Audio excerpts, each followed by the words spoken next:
Hi hello welcome to Kiran TV news. Pawan Kalyan గారు నిన్న DDO కార్యాలయాన్ని ప్రారంభించడానికి తిరుపతి వెళ్ళారు. అక్కడ చాలా అద్భుతమైనటువంటి ఘట్టాలు కనిపించాయి. ఎక్కడా కూడా శాలువాలు కావచ్చు, బొకేలు కావచ్చు, ఇవి ఎవరు కూడా ఇవ్వటం కానీ సన్మానించడం కానీ ఏమీ జరగల. దీని మీద పవన్ కళ్యాణ్ గారు కొన్ని మాటలు మాట్లాడారు. వాటి గురించి మనతో పాటు ప్రముఖ రాజకీయ సామాజిక విశ్లేషకులు చంద్రశ్రీనివాస్ గారు ఉన్నారు. ఆయన అడిగి తెలుసుకున్నాం. సార్ నమస్తే. సార్ మీరు చూసి ఉండొచ్చు, పవన్ కళ్యాణ్ గారు చాలా హ్యాపీగా ఫీల్ అయ్యారు. అందరూ బొకేలు ఇస్తే శాలువాలు కప్పితే, ఎంత పెద్ద గజమాలలు కప్పితే అంత పెద్ద గొప్ప నాయకుడు అని అనుకుంటారు. కానీ పవన్ కళ్యాణ్ గారు మాత్రం ఏమి ఇవ్వకపోతే హ్యాపీగా ఫీల్ అవుతున్నారు. ఆ సంస్కృతి రావాలండి రాజకీయాల్లో.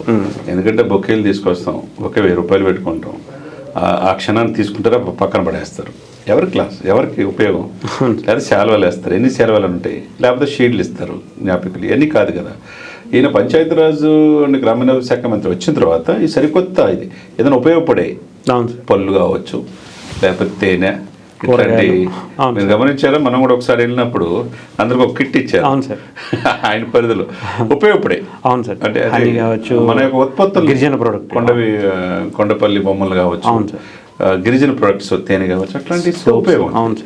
అట్లా లేకపోతే అటవీ శాఖ మంత్రి కాబట్టి పళ్ళు అవన్నీ కూడా ఇస్తున్నారు. అవి కూడా క్రమేపీ తగ్గిపోయి ఇప్పుడు బొకే సంస్కృతి పోయింది.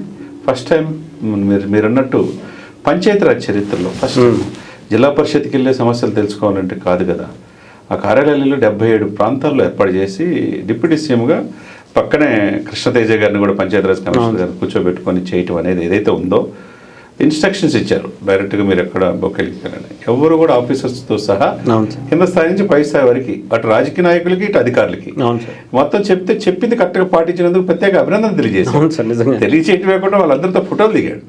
వాళ్ళందరితో ఫోటోలు దిగి ఇది కావాల్సింది. మీరు ఏదన్నా డబ్బు ఖర్చు పెట్టాలంటే ఒక సామాజిక సేవా కార్యక్రమం పెట్టండి, నేను చాలా సంతోషపడతాను. ఇది నేటి తరం రాజకీయ నాయకులు నేర్చుకోవాల్సిందండి. ఏమంటారు స్వామి? నిజంగా సార్, అంతే కదా. అందరూ కూడా మీరు అన్నట్టు గజమాలలో వేస్తాను, లేకపోతే జీడిపప్పు దండలు వేస్తా, పాలాభిషేకాలు చేస్తే అభిమానం కాదండి. మనం చేసే పని ఎలా ఉండాలి? కొంతమంది అయితే ఇది కాకుండా మీరు ఇచ్చే ఖర్చు పెట్టి దాని బదులు ఒక పుస్తకం, నోట్ బుక్ ఇవ్వండి, అది పేదవాళ్ళకు ఉపయోగపడుతుంది. ఆ డబ్బేదో.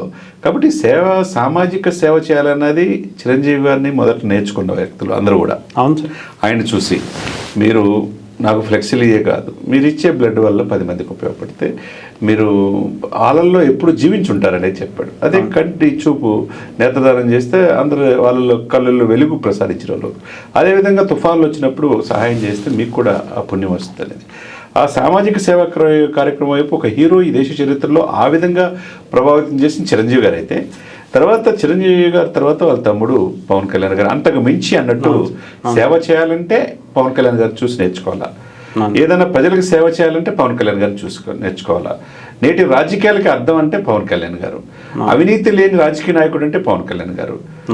నిజాయితీ నికార్సైన రాజకీయ నాయకుడు అయితే పవన్ కళ్యాణ్ గారు. హిందూ సనాతన ధర్మ పరిరక్షణ కాపాడే వ్యక్తి అంటే పవన్ కళ్యాణ్ గారు. ఇవన్నీ చూసుకుంటే ఉంటే కొంత పారామీటర్స్ ఇవన్నీ కూడా అంటే అధికారులు కావచ్చు, అటు రాజకీయ నాయకులు కావచ్చు, మీరేదో నాకు దండేస్తూ సెలవు ఇస్తాను, బొకే ఇస్తేనే కాదు అభిమానం అనేది మీరు చేసే పనిలో ఉంటుంది. ప్రజలు మెప్పు పొందాలనేది ఏదైతే చేయటమో అది అప్రిషియేట్ చేయాల్సిన విషయం. ఇంకపోతే డిప్యూటీ సీఎంగా చిత్తూరు వెళ్ళి ఆ పర్యటన చేసినప్పుడు ఆయా జిల్లాల మంత్రులు ఆనం రామనాయుడు కావచ్చు, స్పీకర్ నర్సీపట్నం అయితే ఆయన పాత్రుడు కావచ్చు, ఆయన ఒకటే మాట అన్నాడు, పవన్ కళ్యాణ్ గారు చాలా సంతోషం అని దండం పెట్టి, అంటే మీరు వస్తారని నేను అనుకోలేదని ఆయన అంటాం, నవ్వుతో మాట్లాడటం.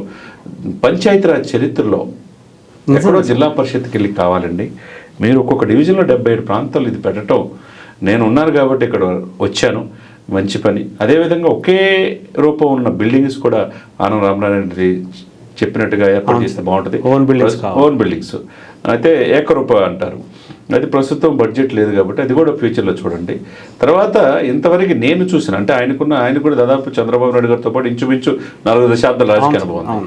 నేను చూసి ఇంతవరకు పంచాయతీరాజ్లో అధికారులకు ప్రమోషన్ ఇచ్చింది చూడలా.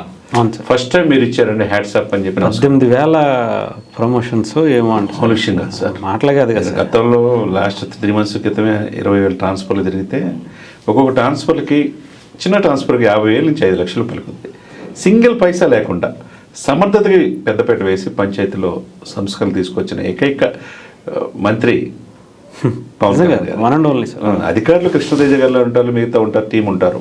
దాంతోపాటు చేయాలని తపన ఉండాలి కదా. లంచం తీసుకుంటే ఆ రోజే లాస్ట్ అని చెప్పేసి జవాబుదారితనం, అకౌంటబిలిటీ, థింక్ పాజిటివ్ వే. పంచాయతీలు బాగుంటే గ్రామాలు, పంచాయతీలు కరెక్ట్గా ఉంటేనే గ్రామాలు సస్యశ్యామలంగా ఉంటాయి. ఎవరు తప్పు చేశారో వాళ్ళు కూడా చాలా మందిని, ఎక్కువ మందిని సస్పెండ్ కూడా చేశారు సార్, డిస్మిస్ చేశారు, సస్పెండ్ చేశారు. ఎటువంటి ఎమ్మెల్యే కావచ్చు, మంత్రులు కావచ్చు, దాని మీద సిఫార్సు చేసినా కానీ వాళ్ళకి స్వీట్ వార్నింగ్ ఇచ్చి మీరు చెప్పొద్దు, నిజాయితీగా ఉంటే సమర్థత అయితే వాళ్ళకి ప్రమోషన్ ఇస్తాం, ట్రాన్స్ఫర్లు నిజాయితీ వాళ్ళకి చేస్తామని చెప్పి first time in the history of Andhra Pradesh Panchayati Raj చట్టం. అదేవిధంగా గ్రామీణాభివృద్ధి కావచ్చు, అటవీ శాఖ కావచ్చు, అన్ని శాఖల్లో ఆయనకున్న దాంట్లో ఎవరైతే సిన్సియారిటీకి పెద్దపీట వేస్తా తీసుకున్న నిర్ణయాలు ఏదైతే ఉన్నాయో అందరూ ఆహ్వానిస్తున్నారు. సరికొత్త రాజకీయానికి ఇది ఎగ్జాంపుల్గా మనం చూడొచ్చండి. డెఫినెట్గా సార్. ఎందుకంటే మహా అయితే ఏ నాయకుడు వచ్చినా చిన్న ఆఖరి వార్డు మెంబర్తో సహా పూలాభిషేకాలు, పాలాభిషేకాలు ఓ రేంజ్లో కనిపిస్తూ ఉంటాయి మెప్పించడం కోసం. నాకు తెలిసి ఫస్ట్ టైం ఆయన అలా ఇష్టపడకుండా హ్యాపీగా ఫీల్ అవడం, ఇది కనుక కంటిన్యూ అయితే చాలా డబ్బులు సేవ్ అవుతాయి సార్. సేవ్ అవుతాయి. ఆ డబ్బుల ద్వారా సమాజానికి చేయండి, నిజమే కదండి. చేస్తే ఇంకా సమాజం బాగుంటుంది అనేది మంచి కాన్సెప్ట్. దేశ చరిత్రలో ఫస్ట్ ఆ విధంగా పవన్ కళ్యాణ్ దానికి కూడా బీజం వేసాడనేది మనం అనుకోవాలి. ఏమో సార్, డెఫినెట్గా ఇది కూడా మంచి ముందుకు వెళ్తే ఆ బొకేలు తీసుకెళ్ళి ఎక్కడో పడేయటం కన్నా ఎవరికో ఒక ముద్ద అన్నం పెట్టినా కానీ నిజంగా ఏదేమైనా పవన్ కళ్యాణ్ గారు ఇక్కడ కూడా ఒక ట్రెండ్ని సెట్ చేశారు. ఇది రేపటి తరానికి చాలా అవసరమని చందు శ్రీనివాస్ గారు చెప్తున్నారు. Thank you sir. Thank you so much.